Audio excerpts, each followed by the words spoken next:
чувства. Благодаря. Както ти каза, това така се явява един изключително ключов двубой за нашия отбор и за класирането в Б група.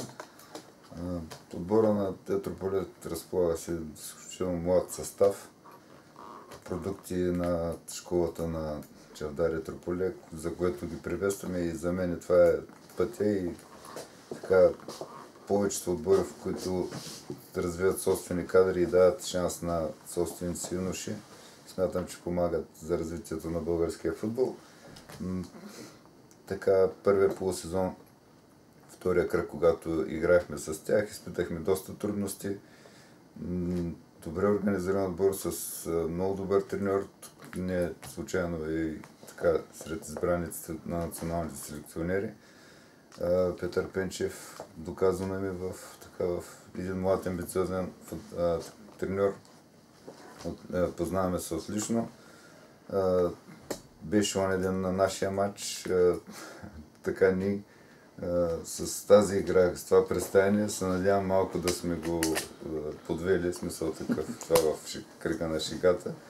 Но смятам, че отбора на Етрополит разполага така с доста футболни аргументи и ние, ако не подходим сериозно или така се представим колебливо, както в матча с Видима и отстъпим инициативата или си помислим, че с по-малко усилия могат да се случат нещата, не начака нищо добро. Но иначе смятам, че ако подходим сериозно, имаме своите аргументи, които ни дават шанс да победим в този матч. Смятам, че и двата отбора ще се стремят да играят футбол, в това съм убеден и така смятам ние да се поздравим с победата.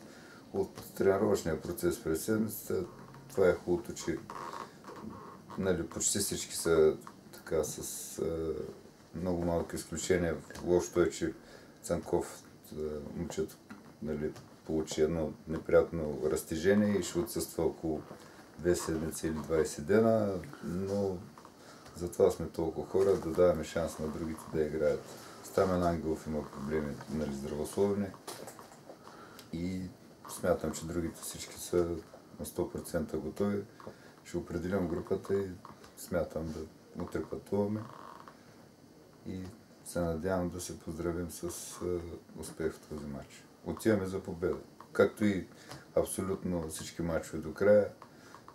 Тези матчове в началото са изключително важни от психологическа гледна точка и за класирането в групата. Какво е положението с Цветан Димитров? Той започна тренировки. Цецо попада в групата този матч. Мисля, че от 2 седмици вече тренира на 100%. Дъчук на дърво няма проблеми с тази контузия, която имаше и постепенно смятам, че така доста ще засилим конкуренцията на вратарския пост с и неговото управяне. И това, което е радващо, което държим първия полусезон, вратарите в решителните моменти, когато отбора изпитва трудности да се намесват, оня ден го демонстрирахме на матча с Видима. Състоянието на Момчил Желев. Каква бе причината той да не играе в последния матч? Момчил Желев беше пропуснал, имаше ангина, така беше пропуснал от тренировъчния процес и затова даже не попадна и в групата. Но за този матч смятам, че вече е 100% готов, тренира около цяла седмица и се надявам със своя опит да помогне в този толкова важен матч за нас. Предвид резултатите от първия пролетен кръг, смятате ли, че Раковски се превръща в основен претендент на Нефтохимик за влизане в елита? По принцип, като точков актив, да, но доколкото знам сега, аз не искам да коментирам отбора на Раковски, те си имат своя политика, играят всеки мач за победа, но при тях има доколкото знам, нещата те са сателит на Ботев, така че не знам документално дали имат възможност да атакуват тази група. Но за нас всички, аз казах конкурентите, кои са отбора на Раковски, на Светкавица Търговище, Банско, Любимец, които са така малко по-задна позиция, Спартак Плевен, да не забравя. Това са основните претенденти, но ние така трябва да се концентрираме не толкова, мисля, че и първия кръг. Това изигра малко, не без да оправдавам футболистите, изигра роля това, че бяха играли всички матчове, бяха изиграни. Ние на всяка цена беше много важно да победим, за да може да се отдалечим и да имаме доста комфортен аванс. Но трябва всеки един мач да излизаме за победа и да подобряваме тези неща, които сме ги допуснали като грешки. Това е основното. Имахте ли човек на матча Чавдар Спартак Плевен? Последни впечатления от предстоящия съперник? Нямахме разузнаване, но имаме информация за отбора на Етрополе. Изключително важно е, че те се опитват да играят футбол чисто така, как да кажа, с технични изпълнения, с движения, изобщо с школни футболисти, които се стремят да играят доколкото им позволяват възможности съвременен футбол, така че смятам, че Етрополе играе един от